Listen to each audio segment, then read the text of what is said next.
Проблемот доаѓа во инфлацијата. Тоа што ние го зборувавме сега моментално се остварува.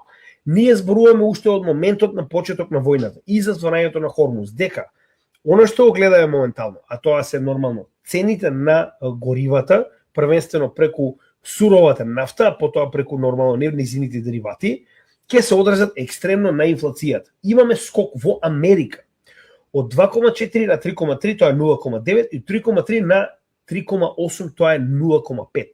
1,4% вкупно скокнала инфлацијата во последните 2 месеци. 1,4%.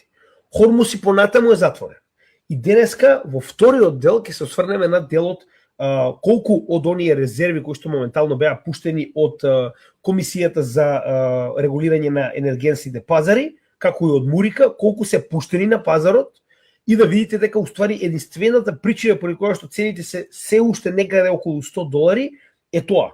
Пуштањето на овие резерви на нафта со цел да се регулира недостатокот на нафтата која што ни фали од секојдневното производство и извоз на, би рекол, земите од Блискиот Исток.